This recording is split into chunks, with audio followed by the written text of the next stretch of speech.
If you had tried to open a brewery in 2010 in Toronto, the city would have said, well, that's illegal. You can't do that, which is not true. But if you tried to open a corner store, they had a checklist. They talk to this guy, here's the things you need, away you go, because there's a million corner stores. If you had a crystal ball and you could see the future, what do you think is going to happen in your industry specifically here in the next 3 years? Craft brewing in the city of Toronto is probably going to get moved to the smaller towns and outside the city for a couple of reasons. Do you have a piece of advice that you would have for other brewery owners? If you can manage to... Welcome to the Art of Kaizen for Entrepreneurs, growing 1% everyday podcast. Hello and welcome to the Art of Kaizen for Entrepreneurs podcast, where we get to discuss how to grow 1% every day in both business and itself. Today, we have Jason Fisher joining us, the owner of Indie Ale House located in Toronto, Canada. Started in 2012, Jason created Indie Ale House to give independence to local customers. He has created a unique experience at his restaurant with not just his craft beers, but also his incredible food. Recognized as one of the first in Toronto to bring craft beers to the area, which is awesome and super excited to talk about. Jason, I'm pumped to have you on the show. I'm pumped to break down your story and really excited to understand how you really developed and how you differentiated your area in Toronto. Thank you so much for joining me today. Thanks, Kyle. Good to be here. So let's start off with the backstory. Let's start off. You gave me a little bit of a highlight before we got on the camera here of exactly what you did and the process that you went through to kind of break through the mold of where you were in Canada, and how you were saying that most of the area didn't have craft beers in that area, and you kind of separated yourself. You saw what was doing in the US and you brought that into your area and had a very unique way of going about that process. Can you break that down for us? Yeah, sure. So, it's putting together a bunch of little parts. One of them is, my grade 10 science project was homebrewing. So I had nothing planned. I was walking through a mall. I was trying to figure out what to do for my project, and went into a store that had a homebrew kit. And I'm like, yeah, this is 100% what I'm going to do. I'm going to brew beer in school and see how much trouble I can get into. And that was, I've been brewing ever since. That was a long time ago. That was in the 80s. Fast forward, I'm a guy working in marketing and sales at big Fortune 100 companies in Canada, and hoping to start a brewery someday. But really, I need to win the lottery to do that as a 20 or 30-year-old. There's no, the breweries in Canada you were born into. No one's started one in the last 40 years until the 2010s come along. I travel in the States. I travel in Europe. I try all these amazing beers and then come back to Ontario, and we've got a lager, a lighter lager, a flavorless lager, and maybe an amber. There's a couple tiny little hidden gems here and there that once or twice a year will make that's a little edgy, but nothing else. And part of the context for that is Ontario was home to the two biggest brewers world headquarters, Molson and the Pats, and they are essentially foreign-owned entities these days. And they literally wrote the laws post-prohibition in Ontario, who could sell beer and how you sold beer. So this was a very suppressed market, let's put it that way.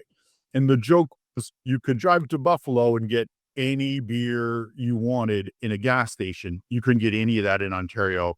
And somehow Buffalo is a more cosmopolitan city than Toronto, which is, no offense, Buffalo, but that's not in the same conversation.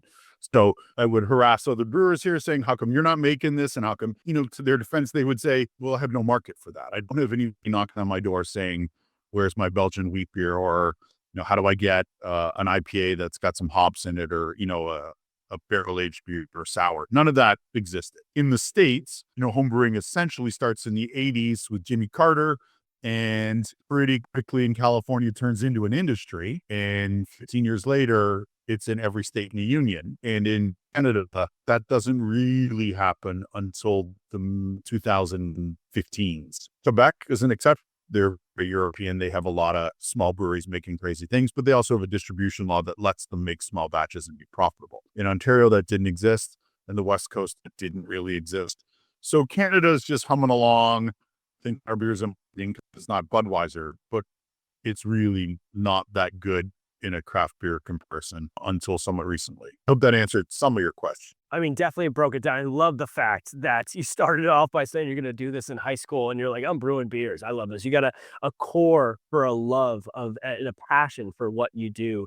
and it's awesome and it resembles in the business that you run today. So talk to a little bit what you have today. What is the business? Let's talk a little bit about the indie ale house and kind of what it embodies today for the customers that come through your front door. Sure. So it's a very time contextual answer. We're a small brew pub in a neighborhood in the junction called neighborhood of Toronto called the Junction. It's the west end of Toronto. Marketing people like to hear this story, but I've never really found much value in it. The neighborhood was dry until about 2000. So no alcohol anywhere.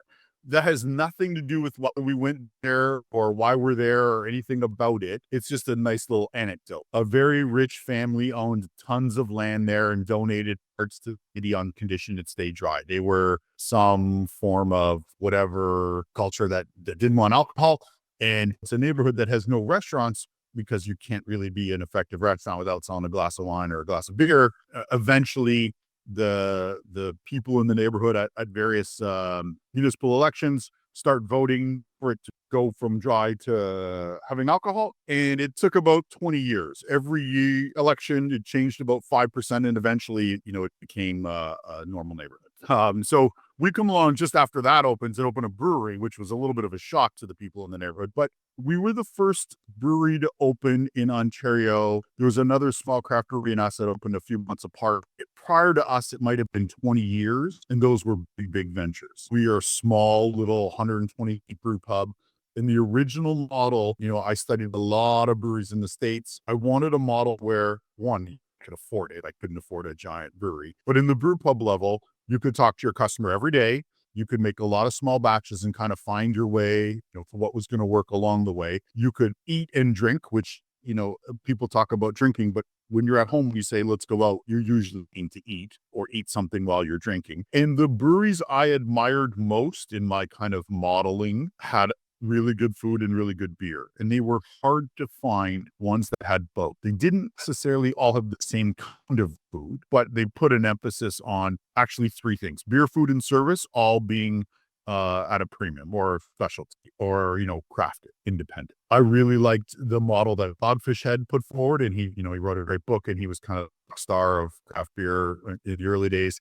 There were some guys in California who did the same, and there was someone everywhere. I drove from Toronto to Dogfish Head through Philly and visited about 40 breweries on the way, and sat down and asked them all a bunch of questions, and pretty quickly came up with a little chart that said, if they do this, this, and this, they seem to be extremely successful, or the kind of place I'd like to be. And if they do these other things, it didn't really seem to be for me. But I want to take a pause for the entrepreneurs and business owners listening to this right now. So, understand what Jason really did to understand, to find prudence, to find out what was the right decisions to make, how to be successful, how to actually find what the consumers wanted. He went through and in person, went to other bars, went to other restaurants, find out what was working, saw the differentiations for not just what's in Canada, but also in the US. Like the story of you developing and compounding this knowledge that you got to start off this business is super powerful. And I think a lesson that all entrepreneurs can learn is that we don't know what we don't know. And for you to go out and search after this firsthand to figure out this information, I think is amazingly powerful. Let's go a little bit of Canada and kind of the difference you had there. Obviously, it was dry in 2000s. By 2020, you're starting to see a little bit of movement and people are drinking and having alcohol. And you're right. All restaurant and bar owners understand that like the food is great. It's what brings the consumer in, but the margins are way too small with the waste factor and the employee costs. You're not making a lot of money off just food. It's the beer and wine. It's actually going to bring in the real profit to the business. So for you to see that in the current situation, did you find, you obviously pointed out some positives and negatives that you saw from other businesses. What would you say was the main thing that as you were going through all of these businesses and you were looking at the positives from some and negatives from others that you took in to create Indie Ale House and bring in all those positive benefits and kind of exclude those negative factors that you're seeing across the board? If that is from customer communication to ambiance to the general presentation of the business and general presentation of the actual food. I love what you said that some people had top quality beers but low quality food. Some people had high quality food and they just didn't really have a good selection of beers. Did you want to bring that all together to create one place that had it all, or was there a specific problem that you were trying to solve within, let's say, the hospitality space within your area? That's a good question. I'm not really sure I thought about it that way. I kind of tried to be a little dispassionate about it and see what did the data say. I found out earlier in my business life that entrepreneurs particularly really like to share their story and talk about what they did and what they learned. And it's so much better than you think it would be. No one's guarding their precious secret. Everybody's happy to tell you what to do and how it worked and what they learned, which when I learned that, I was surprising to me. But so that was great. And I've tried to share that, be that same way with people who've asked us. I went a few breweries in Toronto that I did respect and said to them, hey, like, this is what I'm thinking. What do you think? And got a lot of great help and great advice. Similarly in the States on that trip. But I think the model for me was largely driven by what we could afford to do and where I felt could exit.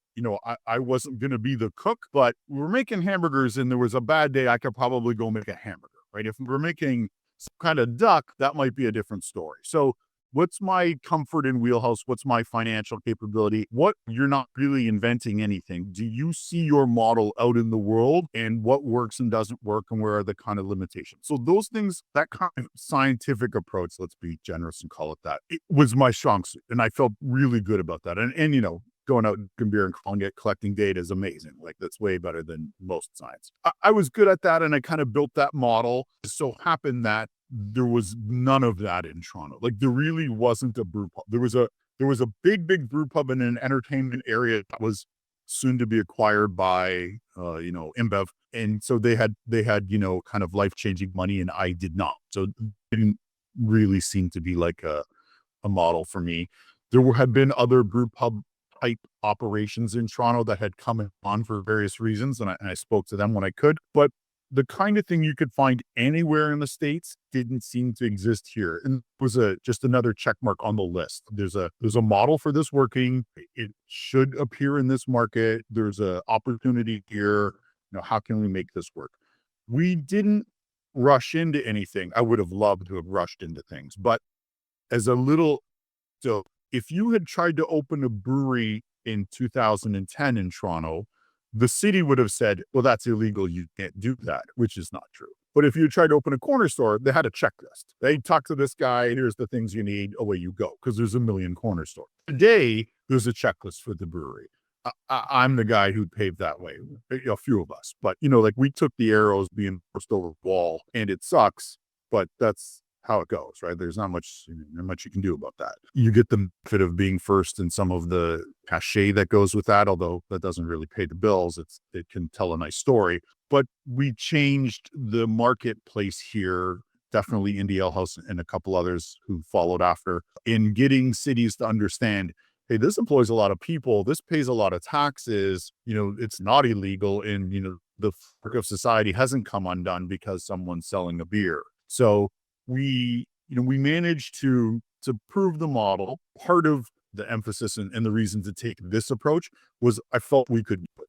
I love that. I mean, starting off with the scientific approach, right? For any business owners, again, listening to this right now, you want to have a scientific approach. And let's be very clear. Scientific approach means that I am collecting data, I'm understanding common denominators, and then I'm able to make variations based around my common denominator to really understand what works and what doesn't work, right? It is super powerful to look at business instead of an emotional eye through a logical based eye. It allows you to understand your numbers better, understand your positioning better, and it will lead to you understanding where your success comes, which is a huge factor for business owners and especially for restaurant owners. To be able to sit down and actually work with your business and understand, okay, I saw success in the US with this model. I see success in Canada with this model, and I'm going to bring that all together to offer something to the local consumer base that they just currently do not have in this area. Super, super powerful and a very intellectual way to go about it.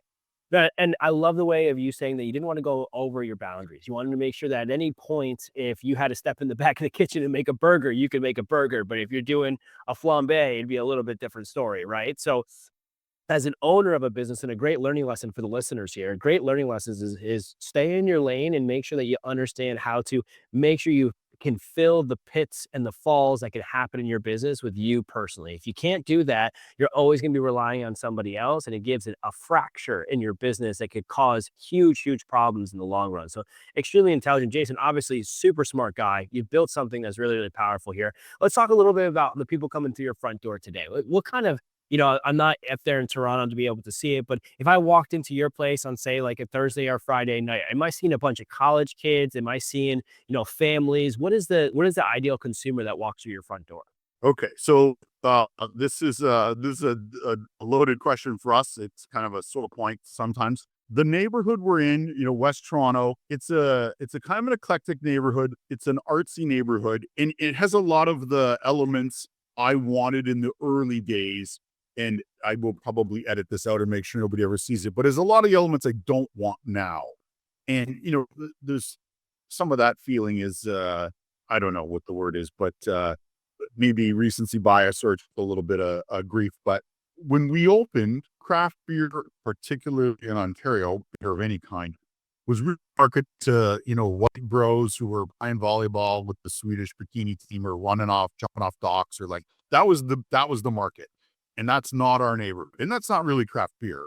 So I felt pretty good, we could reach a market that was untouched.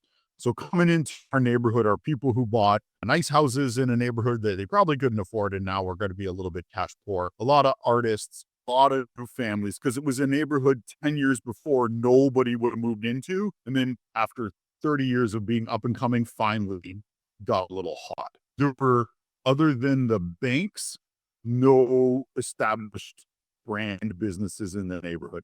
Everything was an independent store, independent coffee, independent bookstore, independent music. So that was a really good fit for us. Not a lot of restaurants, which has changed since then. We were one of the first when we came in. I think the occupancy rate in the storefronts was in the 60s and now to the hundreds and down back to the 80s or 90s.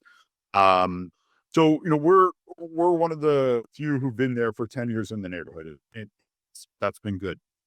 Part of the reason I say I have like a little conflict with this, or a little, I don't know, angst on this question, is that what become very profitable and popular in craft beer is particularly in this neighborhood, in this market, to be focused around TikTok dances and Instagram and hype and, who can make the dumbest beer and all that kind of stuff. Whereas my customer base is mostly a little older. We kind of joke that we lead the universe in Instagram followers who themselves have 4 followers. Like, they can't amplify our voice in any way. If everybody who follows us today said the best thing ever, another 11 people would know. Like, our group isn't, they might have the social media, they're not quite grandparents, but they don't care about that so much. And it's actually taken us a long time to figure this out and articulate it, because we did spend a bit of time trying to be something we're not, trying to be, the cool kids, or, get the cool kids or the hipsters. We still get some of that, but most of what we get, middle class people understand they're going to get a good product at a good value, even though it's not sexy, right? Most of our customers come in and say, what's the new beer? Because we're a small brew pub, there's always something new. They try it, and then they get the thing they always get. Most of our customers like to see there's 8 new items on the menu, but they get the thing they always get. They get the fried chicken or they get the burger. Both are great, both win awards, but they like to see that there's something else. They're still going to get what they always get 9 times out of 10. On the one hand, jealous might not be the right word, but envious of other breweries and their zillions of followers and their viral videos and all that kind of thing. That isn't who we are, not necessarily by design, although I'm not a young, cool kid. I don't really care. But from a business point of view, should we spend time chasing people who don't actually come to our brewery, or finding more people who want value and just to have a beer and kind of not have to do anything silly for it? And it's a tough thing, because most of what you see in marketing, most of the ads and clickbait things you get, and most of the noise is something other than what we are. And that can be a nice little bubble, a nice little sweet spot. But in today's tools and market, like, we're not going back to a physical newsletter you get in the mail. How do we interact with our customers other than saying hi when they come in the door, right? How do we grow is a difficult thing for us, because we're among, if not the most award-winning brewery in Canada. That's kind of a thing to say people will get upset about, but it's just the numbers. And we're very good at what we do. We've been around a long time. We have some of the best kind of partnerships in the city, but we're not the coolest by anyone's definition. People kind of like me because I say some aggressive I'm a little outspoken. I tell people when they're full of shit, and I call people liars. I've yelled at politicians. I go on the radio more than all the other brewers combined, but they like us for just being a little different. They know our beers are good, but we're not the cool kids. Our branding's pretty good. Our food and drink is very good, but we don't quite reach the stereotypical bearded tattoo bro who's got a lineup for our if we announce it's out, and everybody's chasing that. And we did too for a while, one way or another. And then kind of came to realize that was a waste of time and money. It isn't our customer. It doesn't have a good return on investment. Not for us. It may very much have a good return on for other people. But those customers seem to be brand cult followers more than we kind of have a joke that if there was a Pepsi challenge, for anybody old enough to remember that, and there was a blind taste test of beers, we'd win that. No brewery will line up to do that test with us. But if there was a brand challenge, we would not win that. People would line up for somebody else at the festival. Jason, I mean, you're bringing up incredible points here. Let's hit on two major things here. One, Sure. the factor of trying to acquire a consumer that's not the one that's falling into the market that you're currently grabbing, right? So this is a conversation as a marketing agency owner. We're working with over 100 clients right now. We have this conversation regularly. They'll come to us and say, hey, our main demographic is 30 to 45-year-old individuals who make $60,000 a year. They drive these type of cars, but we want the 18 to 20-year-olds, and we want them coming into our business and buying our products. And my question always goes, why? Why do you want to do that? And if there's a core reason, and then usually a good reason, the only good reason is we have either restructured our brand and we're trying to redevelop our business, or we have a new product that hits that consumer specifically. That's the only two good reasons I see. If it's because that's what you see on TikTok and Instagram, and that's what the brewery down the road is doing, that is the worst reason possible.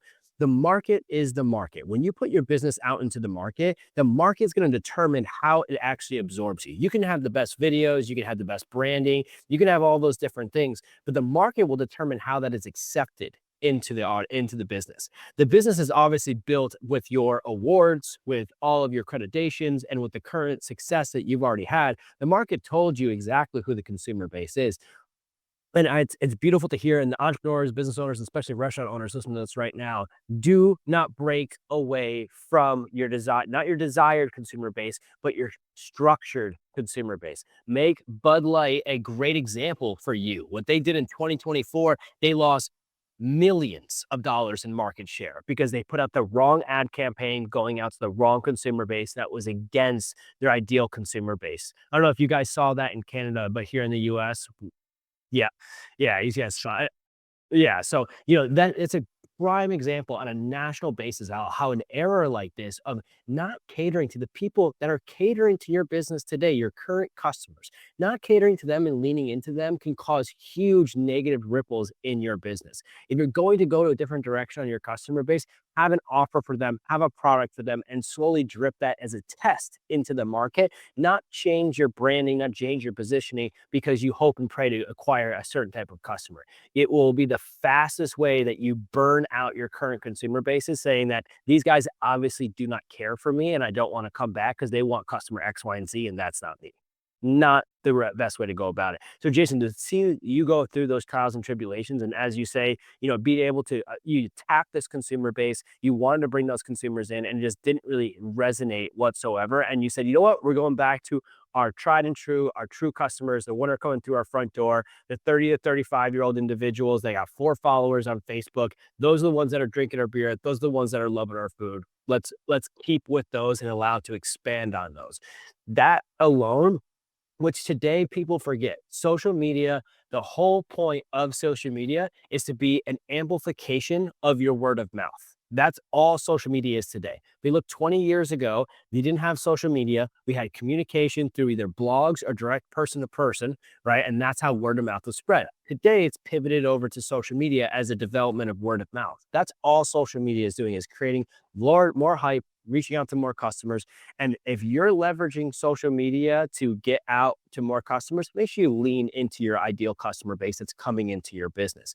But you're developing word of mouth. They might have 4 followers on Facebook and Instagram, but if you're winning awards for your food and you're winning awards for your beers, and as you said, on a blind taste that beer to beer, yours is better, that's what everyone else that's coming to your business is also saying, and it's developing a positive word of mouth. So love to hear that, Jason. Love to hear the differentiation, the kind of the process that you went through to really hone in on that consumer base. The next thing I want to dive into is really where you see the industry going. Obviously, you have paved the way in the Toronto area for craft brewing. You've paved the way for developing an ambiance where people can get these specialty beers with high quality food and building a system that works really well. But do you find that in the next 3 years, you're going to continue on this path? Are you opening up a second location? Are you doing more? Are you find the craft beer industry changing in your area, the brewing industry changing in your area? If you had a crystal ball and you could see the future, what do you think is going to happen in your industry specifically here in the next 3 years? I'll give you the kind of a longer answer and a shorter answer. You use editing magic. The insight I've always felt I've had, is that by studying the American industry, especially 30 years ago, 20 years ago, you could see the Brewers Association of America would put a little chart. And then if you take Canada, overlay it, and just do the buffer for how many years, it's almost identical. So I feel like I can predict what's going to come because it's already come in the States. Sometimes the scale changes a little bit and there are some factors, but more or less, you can kind of see a lot of the trends repeating themselves. One of them was in the US, craft beer boomed, then it had a correction, and now it's back to twice what the boom was. We're going through that correction in Ontario. There are a lot of breweries that are struggling. And, I would say 80% of them are struggling because they have really bad business education. They don't have fundamentals. They don't understand how to, turn $1 or what they're spending the money on, or they got into it because they saw someone like, they thought that idiot's doing it, I can do it too. So, there's a lot of just bad fundamentals. There's some bad luck, and there's the market in the world post-COVID, and the industry and tariffs and all that kind of stuff that goes on all the time. And if you're weakened, it's tough to suffer those things. If you're strong, they don't seem to be that big a problem. I'll put a little asterisk here and give you a little bit of an aside. Didn't ask this question, and you do what you want with this information. But on the one hand, we're kind of like, it's kind of painful and tired of maybe talking about this, but I'll give you some information that you go do a little research, you can find. We were a small little brew pub opened in 2012, and we were pretty good for the first 5 or 6 years. Pretty profitable. Resisted all the calls to its 2 separate stories now that I need to kind of merge together. But after surviving year 1, I took my 2 kind of, best employees or the most senior people and said, hey, we survived year 1. What do you want to do? Like, the first year's goal was survive. And now it's, what do you guys want to do? And we kind of went through our goals. Each of us put up a goal, and mine made no sense to them at the time. I said, I want to bring the Italy group from Italy, who has a store in New York, to Toronto, and I want to be the brewery partner. And they didn't know what the hell I was talking about. And they kind of laughed at me and said, okay, well, let's go back to ours. Fast forward 8 years, and they come to Toronto, and we're their brewery partner. So we get that done. And that's probably the single biggest accomplishment of my life, business-wise, although it takes a lot of context. In the process of getting that deal done, we were going to need to expand. There was no way our little brew pub could supply a 50,000 square foot restaurant. Like, that was never going to happen. So we were going to build a brewery inside the Italy downtown Toronto, which it exists to this day. And we were going to build a production brewery, out in the west end of Toronto, so that we would have enough beer to supply this giant beat. And in doing that, you're also going to now need to move beer in other places, the corporate beer chains, the government beer offices, other restaurant bars. Because for the first 8 or 9 years, we didn't really sell outside our door. We had a few friends we would sell beer to once in a while, but most of the time, the joke was if the phone rang saying, we don't have any beer to sell you and you can't get a reservation. And then That changed. We took out a very large loan. The bank had been begging us to take it to buy a lot of brewing equipment. The brewing equipment manufacturer at the time was the biggest manufacturer in North America. They were Canadian. We gave them a lot of money and they went bankrupt with more than $1 million in cash from us. And 30 days before delivering about $2 million worth of equipment. So we went from very profitable, a lot of money in the bank, and a really good outlet to we didn't get that equipment, we lost that money, and we had started paying rent and built out a new facility. That was 6 years ago. We probably should have declared bankruptcy then. Probably should have just said, okay, that's it. We're out. We didn't. This Italy project had the potential to save our life, and in some ways it kind of has. It has been a struggle and a very hard one since that day for 6 years. We managed to survive the short term. A lot of other breweries were very helpful with us, and some sold us equipment cheap and some lent us things, and it was very nice.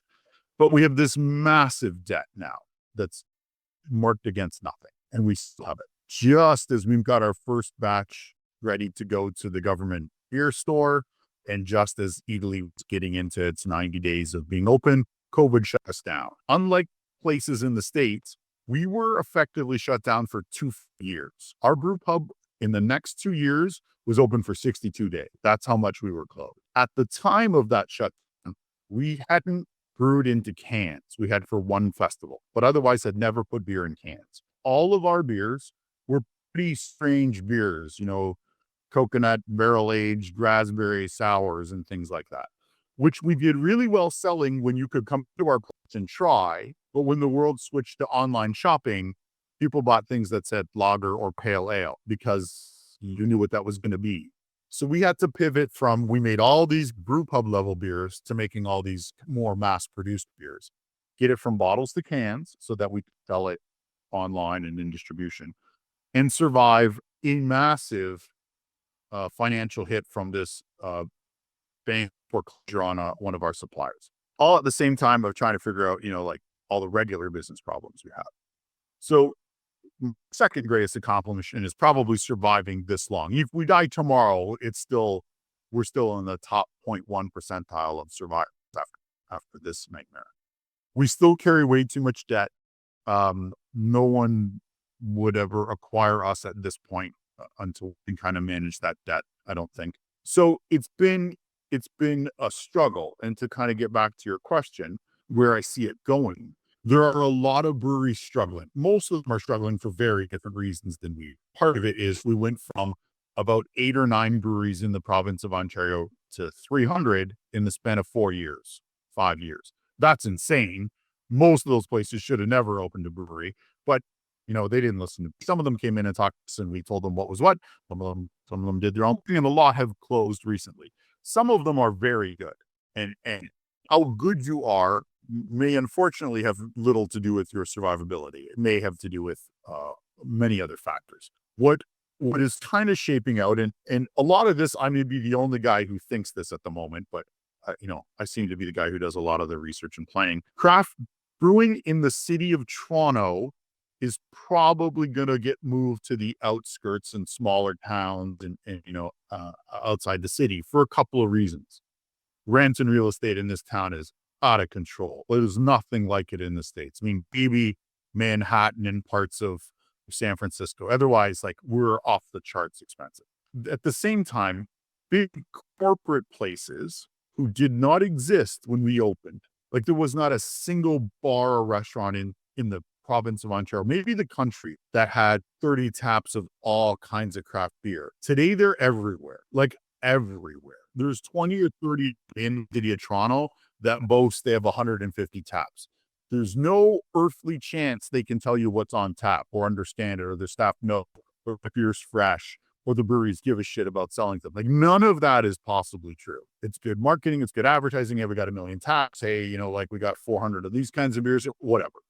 So they're starting to take up a lot of the oxygen because no one seems to have invested any time in consumer education in Ontario, which could be 3 other podcasts about, that the consumer is just your craft beer and either tune it out, or like my grandson talks about that, or they get the brand they've always got. Very little, educated instruction on, how to choose or what to choose or, what to look for, that kind of thing. So now it's all kind of, if you're a small brewery in the city paying an astronomical rent all of a sudden, and the guy up the street has 150 taps and you have 15, what are you doing here? You move to a small town where they love you and they'll talk about you. And if you win one award, you're in the newspaper. But we want best brew pub in the world, and no one mentioned it in Toronto, like ever. But if you're in the tiny little town in a hill somewhere and you get a silver medal, everybody's going to line up and come see you. So it's just a kind of density of community and noise and attention and all that kind of thing. Where I see it going, to kind of get back to your question, is survival rate's going to go down. Why you survive may unfortunately not be aligned to good business practices or good quality products, maybe aligned with other financial metrics. And then it may drive craft beer, or at least adventurous or good craft beer, to the outskirts where rent cheaper. And that's not unlike the States. Some of the very best breweries in the States are in a little industrial park on the side of town where they're selling hot dogs out front. And then you can go in and have one of the best IPAs on the earth next to a guy who recycles tires, right? Like they don't bother to pay downtown New York and downtown Chicago rent. They go to cheaper parts of town. And that's probably going to be what happens here. There'll be some consolidation and correction, but it's a tough market at the moment. Jason, first of all, thank you so much for sharing that story. Very transparent, very open, and really just a tough one. I mean, that the timeline of events that happen there it's really tough, because when you're in the upward swing, the business is growing and developing, and you have new contracts and new opportunities. No one could ever predict COVID. No one could have ever predicted what was going to happen in 2020. And that created such a spiral. But for you to be able to be fluid and be able to pivot and adjust yourself to move from bottles to cans, to start doing a little bit more direct to consumer sales outside your door, and then keep afloat for all of this time and continue to make amazing beer, great food, and support your local cast and your local consumers, is just a beautiful testament to you as a business owner, and an amazing testament to Indie Ale House, right? So love hearing all of that. And I couldn't agree with you more. I think that, I've seen some of the numbers for rent in Toronto. It is disgusting. It doesn't even make any sense why the price is so high. But it's so cold there. Like if you guys were in Florida, maybe, like, you know what I mean? But it's cold, and there's a lot of stuff going on there. So to see your progression, to see where you're at, to understand, I truly believe, I'm a fan of beer, I'm a fan of craft beer, but I totally agree with you. You can go to in the States here, we have like a BJ's Brew House, and they always promote that they have over 100 different beers on tap, but you never find a good quality here, where every small little mom and pop brew house always has one that just rocks my socks off. So I've been to 2 or 3, like you were saying, in industrial facilities that are just have some of the best quality that I've ever had before. And I think that's where the world's going to go. The world's going to go for true quality. With an AI world evolving, with technology constantly changing, with the world constantly evolving, people are looking for what is true, what is real, what is high quality, right? What do I actually get the value that I put my dollar for? What brings me the happiness that I'm looking for when I pay for these things? So I'm confident that Indie House will continue to progress, continue to go. But I got to dive into you a little bit, Jason. I'm very, very impressed. I've done a lot of these podcasts now. If you're a regular listener, you probably have seen a few of these. And you guys can tell that Jason, as a business owner, is a top tier business owner and extraordinarily intelligent, right? I've asked a lot of these questions to a lot of different owners. You have not only a great mindset for the A/B testing and understanding of getting real data from real success and bringing it back into where you are, you also have the tenacity to pave the way of a new industry in your area. And then you have the gumption to get hit in the gut the way you did in 2020 and still continue to push forward and progress and be a business owner. So let me ask you this. Is there, obviously the story you just told us is probably the biggest trial and tribulation that you have gone through as a business owner, but do you have a lesson or maybe a piece of advice that you would have for other restaurant owners or other brewery owners that you could give to ensure that they can find the confidence and the motivation that you have to keep pushing forward? Yeah, I may not be the best example for all these things, but the number one thing is probably true in most of life, is particularly for entrepreneurs. I've been around a lot of entrepreneurs. I've worked with some great entrepreneur. They're very inspiring. There's a lot of, a lot of things you can learn. But if you can manage to be honest with yourself or just get through the bullshit, because as an entrepreneur, you have to like live in the state of the future that you're trying to create. And it's pretty easy to believe your own nonsense.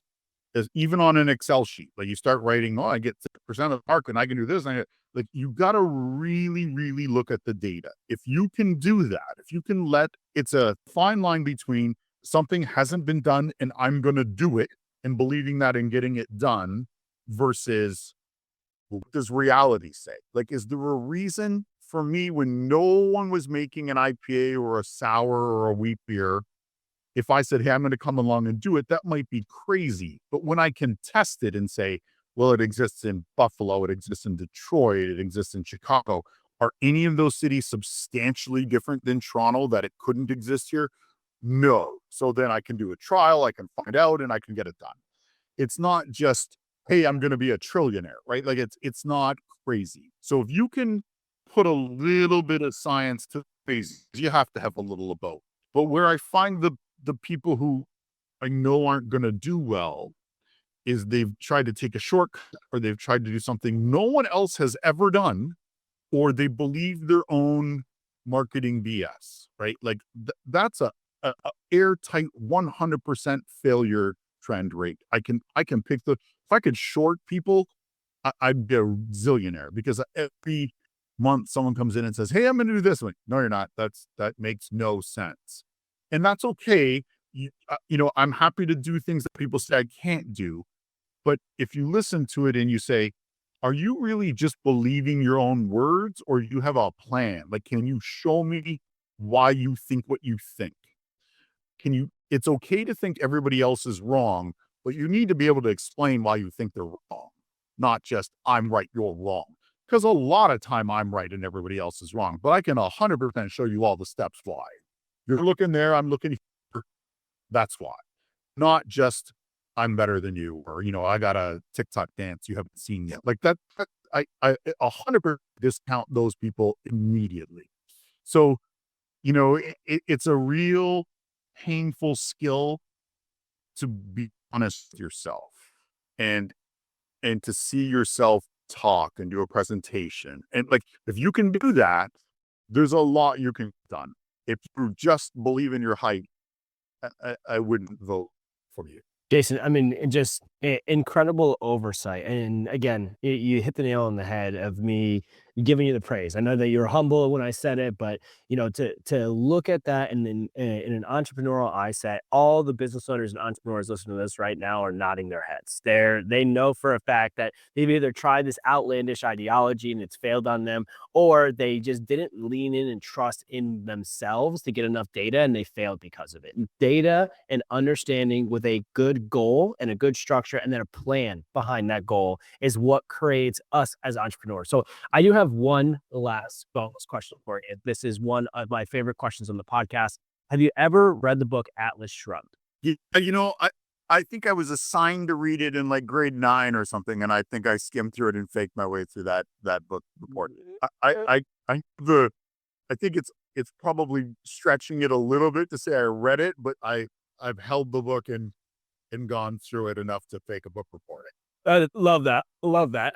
For the ones, anybody that haven't listened to it, the book is massive. It's not even the best book in the world, but the concept that it brings into the world, I think is super, super powerful. And that concept is that us as business owners, you, Jason, me, the entrepreneurs listening to this right now, we put the world on our shoulders and we move the world forward every single day with our businesses. Ideas and concepts are great. And if you do it on a small scale, it can help one or two people, but it doesn't change the world. Major businesses and what you have done, Jason, with Indie Ale House has changed Toronto, changed your area. It changed the world for the people in your local area. It truly has. So the concept behind Atlas Shrugged is that what would happen if all of us as entrepreneurs and business owners would step away from our companies? If we would just drop our business and walk away completely. If you said, okay, I'm done with the ale house, I'm walking away, the infrastructure's still there, the machines are still there, but there's nobody running the business. So my question to you, Jason, if that would happen today, that today Atlas shrugged, I walked away from my agency, you walked away from your brewery, and everybody walked away from their businesses, what would be the first business that you would start tomorrow?